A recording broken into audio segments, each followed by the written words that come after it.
Conversaciones, consejos, experiencias, datos interesantes, fe, psicología y lecciones de vida. Un espacio transparente para reflexionar y aprender a llevar nuestra vida de una manera más sencilla. A continuación escucharás el podcast de Daniel Retana. Hola, ¿qué tal? ¿Cómo están? Bienvenidos una vez más al podcast de Daniel Retana. Qué bueno poder terminar el año con ustedes. Quiero agradecerles de verdad, con todo mi corazón, por haber estado este año con sus comentarios, con su apoyo, con sus muestras de cariño y sobre todo con el ánimo constante que me comparten para seguir trabajando en lo que yo creo Dios nos ha encomendado hacer en esta tierra, que es ser pacificadores de nuestra propia mente y también encontrar una reconciliación en nuestra alma. Han sido semanas de muchísimo trabajo y por esa razón es que los podcasts han estado un poco más distanciados. Pero bueno, lo importante es que aquí estamos y hoy vamos a hablar de un tema que yo considero a muchos de nosotros nos ocurre en una de las cámaras quizás más silenciosas de nuestro ser, que es la inseguridad. ¿Por qué? Porque una persona insegura puede disimular su inseguridad por algún tiempo, pero en algún momento la inseguridad empieza a vertir sus frutos. Así que hoy quiero introducirme en este tema que se me ha estado viniendo a la mente desde hace algunas semanas y que quiero, sin lugar a dudas, poder desarrollar con cada uno de ustedes. ¿Por qué algunas personas tienden a ser más inseguras que otros? ¿A qué se debe que una persona confíe menos en sí misma que otras personas? O pongámonos a pensar, ¿qué factores determinan que haya inseguridad en alguien? ¿Es la inseguridad el resultado de alguna situación de nuestra infancia? Les pregunto, ¿ustedes qué creen? ¿Qué sucede si una persona no trabaja en algún momento su inseguridad? Y la pregunta del millón, ¿tiene cura la inseguridad? ¿Una persona insegura puede convertirse en alguien segura?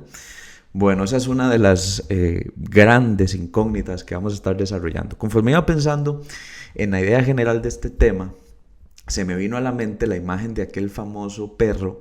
No sé si ustedes se acuerdan que salía en una caricatura que se llamaba Coraje, el perro cobarde, en los años 90 en Cartoon Network. Bueno, y también la daban en algunos canales nacionales. Pero supuestamente, incluso en algunos países estuve averiguando, se llamaba Agallas, el perro cobarde. Era un poco extraño porque yo siempre lo escuché como Coraje, el perro cobarde. Era un perro muy tímido, muy tembloroso, muy temeroso. Y entonces yo me ponía a pensar en que qué nombre más curioso le pusieron al programa. O sea, era un nombre totalmente sarcástico. Si ustedes vieron en algún momento esa fábula, bueno, se acordarán que lejos de ser un perro corajudo y valiente, era un perro temeroso, pequeño, tímido y que se asustaba fácilmente con todas las cosas. Se supone, de hecho, que al perrito lo habían comprado para que cuidara a sus dueños, que era una pareja de ancianos. Y tenían que protegerlos, bueno, de seres alienígenas y un montón de cosas, pero me llama muchísimo la atención y no sé por qué se me vino a la mente, pero yo creo que es una buena comparación a lo que a muchas personas les ocurre, ¿no? Aunque es una serie animada, se me quedó resonando el nombre de esta fábula, Coraje, el perro cobarde. Es un nombre que encierra una lucha que muchos de nosotros tenemos también. Es la lucha precisamente de querernos llenar de valentía y coraje, pero que dentro de nosotros abunde la inseguridad y el miedo. Están frente a una situación algunas personas y automáticamente se activan sus cerebros la reacción del temor. O sea, son personas que normalmente les asustan las cosas, incluso aquellas que pueden tal vez ser inofensivas. Piensan que les va a ir muy mal. Son personas que quizás nunca tuvieron orientación en la toma de sus decisiones, nunca nadie les dijo qué hacer, nunca nadie los guió, los instruyó, o tal vez a lo mejor tuvieron exceso de atención, y ahorita vamos a hablar de eso. Entonces alguien más tomó las decisiones por ellos, porque no todas las personas inseguras nacen en un ambiente similar, no todos se crían en la misma familia y no todos comparten las mismas condiciones. Sin embargo, lo cierto de la inseguridad es que estas personas que desarrollan poca seguridad y confianza en sí mismas, de pronto no suelen ser tan eficaces y efectivas en lo que hacen en sus diferentes áreas en la vida. ¿Por qué? Porque no tienen autoconfianza. Entonces una persona que no confía en sí misma, por lo general es una persona que se detiene, es una persona que se limita, es una persona que se restringe. Y entonces por eso es que conviene poder trabajar nuestra inseguridad. Todos somos inseguros en cierta parte, en cierta medida. No podemos decir que haya alguien que es inmune a la inseguridad. Ahora, no nos equivoquemos. Una cosa es que una persona nos valide y que nos diga que somos buenos y que podemos y que vamos a lograr y conquistar el mundo y que nos vamos a comer el mundo. Y otra cosa es que realmente nosotros podamos interiorizar lo que otros creen acerca de nosotros. Tenemos muchos niños llenos de elogios, de halagos, de regalos, de premios, que tratan de hacerles ver que son capaces y que son buenísimos. Sin embargo, esto no significa que esos mismos niños crean en ellos mismos. O sea, la inseguridad no tiene que ver con la ausencia de personas que no apoyaron. O sea, no es que una persona que no tuvo un papá, una mamá, un abuelo o alguien que estuviera con ellos de niños necesariamente va a ser inseguro. La inseguridad no tiene que ver con eso. Más bien muchas veces es el producto de la sobreprotección de esas figuras que siempre estuvieron. O sea, las personas que estuvieron de más. Parece ser que más bien las personas que tuvieron carencias, no sé si ustedes comparten conmigo, como digo, esto no es una verdad absoluta, pero puede que ustedes lo compartan conmigo, esas personas que tuvieron falta de paternidad, de maternidad o alguien que estuviera con ellos, tal vez hoy en día sean un poco más seguros que aquellos que tuvieron exceso de protección o exceso de cuidado. Y es que en el afán de crear personas fuertes, tenemos que decirlo abiertamente, hemos creado personas débiles. Me recuerdo, hace muchos años en mi infancia, a mí lo único que me gustaba era jugar fútbol, incluso enyesado. Les he contado, no sé si les he contado esta historia, pero en algún momento tuve un atropello de muy niño. Y entonces, incluso enyesado con mi pierna, yo lo único que quería jugar era fútbol. Esa era mi obsesión, mi fascinación como niño y como muchos de los niños, ¿no?, de mi edad. Nada me llamaba la atención más que el fútbol, ni los carros. Lo único que hacía yo era patear el balón una y otra vez en el patio de mi casa. Hasta que por ahí del año 2002, bueno, no me acuerdo si el año 2002, por esos años, cuando apareció el primer PlayStation de Sony, cuando yo lo vi no me causó nada de gracia. Yo me acuerdo que mis papás me lo compraron, me lo trajeron. Quizás el objetivo de ellos era que yo me entretuviera de otras maneras también, pero yo lo que hice fue dejarlo a un lado y seguir jugando con mi pelota. Ahora, yo pertenezco a esa generación que vio por primera vez esta consola. Definitivamente no me familiaricé desde el inicio. Tuve que pasar unos meses, 2, 3 meses, e inevitablemente ya después de ese tiempo estaba totalmente enviciado con la consola. Y creo que a partir de ese momento, como muchos de los niños que tenemos hoy, adolescentes, empecé a tener obviamente más habilidad. No es que los niños hoy nacen con un chip, es que si se exponen a una situación o a algo que exige que desarrollen ellos ciertas habilidades, obviamente van a ser más buenos en eso.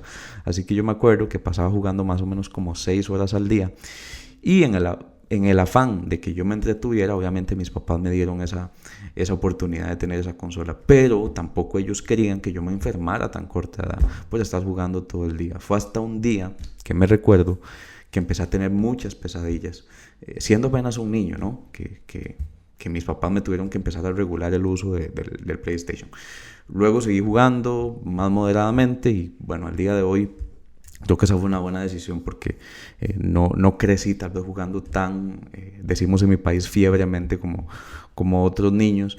Y bueno, ¿con qué fin cuento esta historia? Porque la inseguridad no tiene que ver con la ausencia de cosas materiales. O sea, no es que si no le diste algo a un niño o a un adolescente, entonces no va a ser inseguro, o más bien darle algo va a representar que un niño crezca sin inseguridad. Al contrario, tiene que ver más bien con que cuando nos apartan de los retos y de los desafíos de la vida cotidiana, eventualmente no sabemos cómo resolver problemas a futuro. No es en vano entonces que hoy sean los jóvenes los que tienen relaciones menos estables, los que desean quizás cosas más fáciles. De pronto el suicidio también tiene un mayor porcentaje en adolescentes, las enfermedades mentales, incluso los trastornos de la personalidad que se supone se detectan hasta la adultez o ya hacen aparición en adolescencia. ¿Por qué? Porque tenemos una generación rota que tuvo muchas cosas que quizás sus padres no tuvieron, y cuando salieron a la vida real, la realidad les pasó por encima. El no saber resolver problemas desde niños está altamente relacionado a la inseguridad en adultos. Así que si usted quiere fomentar la seguridad en sus niños, póngalos a desarrollar y a resolver problemas, tal vez no problemas de adultos, pero sí problemas, como por ejemplo, ponte la ropa, no te la voy a poner yo. Ya llega un momento en la vida en donde hay cosas que uno tiene que empezar a hacer por su cuenta, y que se resuelvan los conflictos y que sepan ellos que tienen la capacidad de poderlo resolver. Ahora bien, ¿cómo sabemos si una persona es insegura?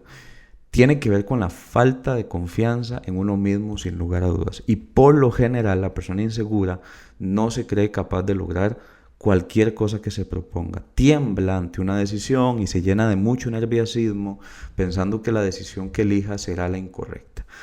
Yo siempre he dicho que cuando estamos frente a una persona insegura, tenemos que partir del hecho de que para trabajar esa inseguridad debemos eliminar de nuestra mente esa idea de hacer lo correcto.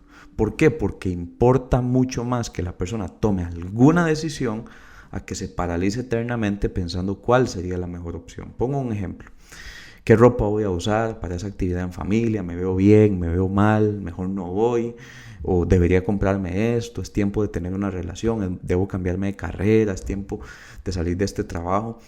Quizás entre más la persona hiperpiense, menos seguridad tendrá a la hora de tomar la decisión. O sea, rumiar o hiperpensar en una decisión muchas veces lo que hace es postergarla. Y entonces la persona cada vez va viendo más pros, más contras y al final nunca tomó la decisión. Evidentemente todas las decisiones tienen sus pros y sus contras. No es que quiero decir que las decisiones no sean importantes y que podemos tomar cualquiera. Pero sí lo que quiero afirmar tal vez es que para alguien que sufre de inseguridad es casi más importante accionar que incluso la decisión que se tome. Y el por qué muchas personas no toman decisiones es porque a veces necesitan la validación de otros para hacerlo. Entonces se compran una prenda de ropa y llaman inmediatamente a alguien para que les digan cómo se ven. Si no llaman primero a un familiar, no lo hacen. Si no piden un consejo a más de 5 personas, entonces no lo ejecutan. O sea, la inseguridad se basa en la evasión de uno mismo. En lugar de pedirnos consejo a nosotros y valorar qué es lo que queremos, parece que buscamos incansablemente que alguien responda a nuestras preguntas. Debería hacer esto, debería hacer aquello. Ahora, no está mal, ¿verdad? Que busquemos ayuda, consejeros, pero repito, entre más decisiones tomemos, es cierto que más fallas y aciertos tendremos.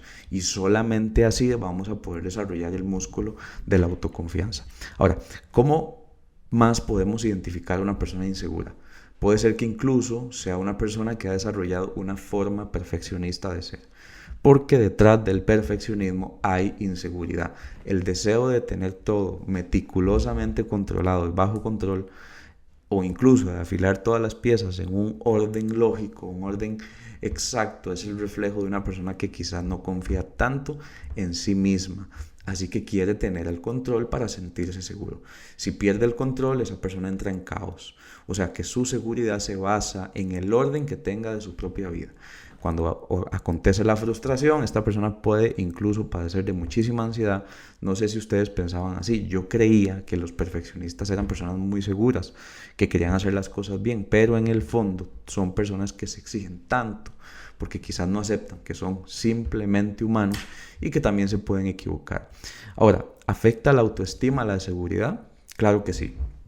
Puede más lo que una persona siente en un momento determinante que lo que verdaderamente se ven o perciben que son. O sea, me recuerdo una persona sumamente talentosa, ¿no? Que hacía músico, con una habilidad que yo pocas veces había visto en escena, una voz limpia, nítida, casi que angelical, y no les estoy mintiendo, era una voz que a mí me encantaba oír por horas.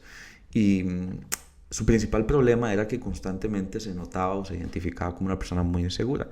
Su inseguridad la hacía sentirse tan nerviosa esta persona y olvidaba que por más nerviosa que estuviera, ella no iba a perder su estabilidad. Entonces, hay personas que no son capaces de ver sus destrezas y que el nerviosismo no va a provocar que pierdas la destreza que tienes, porque están sumidos en lo que sientes. Entonces, evidentemente ahí conforme pudimos trabajarlo, al final se logró vencer el nerviosismo, porque el nerviosismo y la inseguridad van de la mano. Una cosa es ser una persona insegura, otra cosa es sentirnos inseguros. Por lo tanto, creo que debemos cambiar nuestro vocabulario, no utilizar el soy inseguro, sino me siento inseguro, porque al final la inseguridad también es una emoción. Entonces, en el fondo de ese sentimiento de inseguridad puede haber un deseo de rescate. Y aquí me voy a meter en un tema un poco álgido, porque pongamos el siguiente escenario, la siguiente realidad. El niño nace y es inseguro por naturaleza. Un niño es inútil sin la guía de sus padres. Estoy hablando de un recién nacido, de un bebé. Necesita del pecho de su madre para nutrirse, de los brazos de sus padres para sostenerse, de las decisiones y del dinero de sus padres para vivir bien los primeros años, los primeros días, la manutención. El niño depende absolutamente de sus padres y eso brinda al niño una percepción de seguridad y confianza. Por eso es que muchas personas que tuvieron ausencias también sí crecen con una herida de abandono. Y el abandono no es que alguien te dejó solo o te botó en un albergue. El abandono es esa percepción que algunos niños tienen de no haberse sentido seguros en algún momento de sus vidas. Y cuando hablo de seguridad no me refiero a seguridad social, no me refiero a un lugar donde se vivía, no me refiero a que si el barrio donde usted creció, ¿verdad? Habían asaltos o no habían asaltos, sino me refiero a la seguridad emocional que alguien encuentra en el nicho y en el calor de su familia. Y ciertamente yo estoy muy consciente de que este no es el escenario de la mayoría de personas. De crecer en un ambiente funcional y demás. O sea, yo entiendo. Sin embargo, la seguridad empieza a desarrollarse alrededor de otras cosas en niños que no encuentran en sus padres seguridad. El niño solamente quiere sentirse seguro. Y te quiero preguntar, ¿te sentías seguro, segura cuando eras niño, niña? ¿Alguien te aportó, te suministró tranquilidad, paz, te hizo sentir bien? O a lo mejor puede ser que tu ambiente de infancia fuera gran parte del por qué arrastraste un sentimiento de inseguridad hasta el día de hoy. Como digo, no todas las ecuaciones se repiten en una misma forma y en un orden lógico, pero a lo mejor hay alguna relación entre ambientes inseguros y personas inseguras. Por ese deseo de rescate, hay personas que siendo o mostrando una faceta de inseguridad tienden a desarrollar relaciones dependientes, porque otros vienen a sus vidas a convertirse en su timón de ruta. Alguien viene a ser el centro de seguridad y una de las peores decisiones que podemos tomar en nuestra vida es dar a una persona la ruta de nuestra independencia y que empiece a actuar por nosotros, que empiece a pagar por nosotros, que tome las decisiones por nosotros, que lo que antes hacíamos ahora lo haga él o ella. Y eso no está mal en algunos escenarios, pero en otros sí está mal. Bueno, no me gusta decir que las cosas están mal, pero tal vez no es recomendable, porque lo que hacías y que te costó autonomía, independencia, tiempo, ahora lo estás delegando en las manos de otras personas. Entonces, eso solamente acrecienta la dependencia y la inseguridad.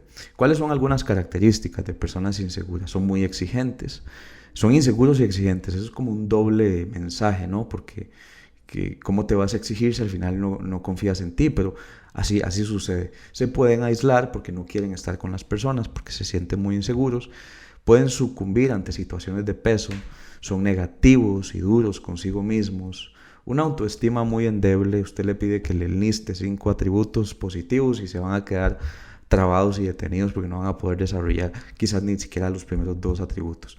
Piensan que serán heridos, que las personas los van a golpear o que los van a ofender. No confían en nadie ni en sí mismos, les cuesta tener confianza en Dios y pueden tener problemas incluso con su experiencia de fe.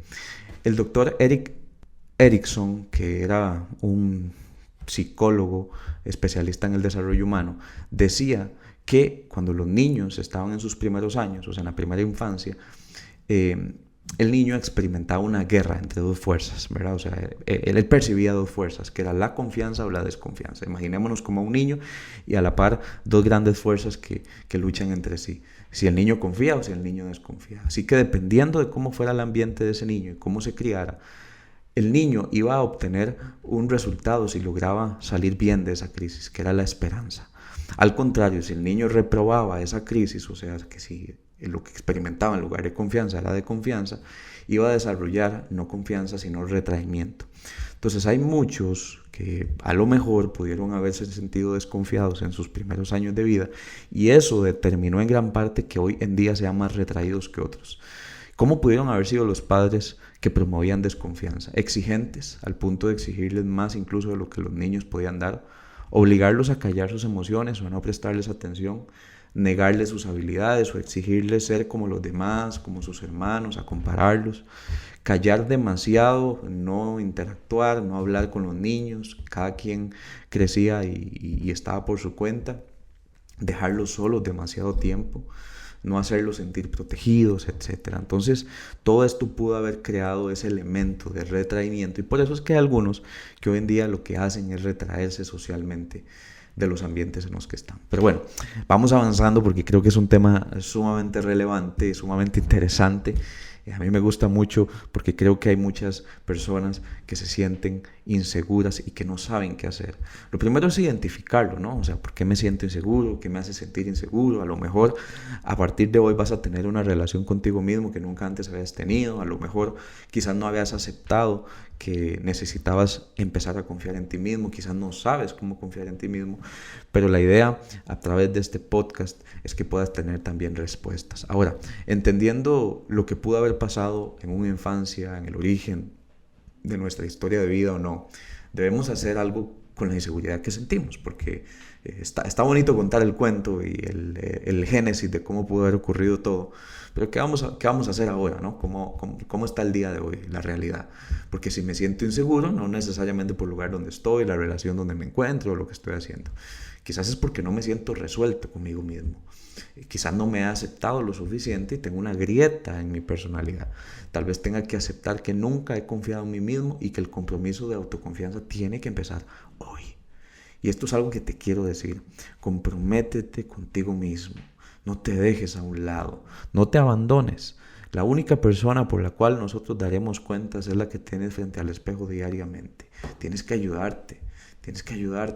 No se vale que otros lleven la vida en apariencia de bienestar y nosotros dejemos nuestro bienestar a un lado. No es justo que sacrifiques tu bienestar por el bienestar de todos. Creer en uno mismo no significa estar siempre alegres, ni ser siempre positivo, ni es sinónimo de una positividad tóxica, sino de saber que somos capaces, no de todo, pero sí de lo necesario. Ahí es donde está la diferencia. No es que somos Superman o Wonder Woman, sino que somos capaces, no de todo, pero sí de lo necesario. Ahora, ¿cómo demuestras tu confianza en otras personas? ¿Cómo motivas a otros para que confíen en sí mismos? Gestos, palabras, tiempos, muestras de afecto, no lo sé. ¿Cómo lo haces? Bueno, es exactamente la misma fórmula, nada más que hacia adentro.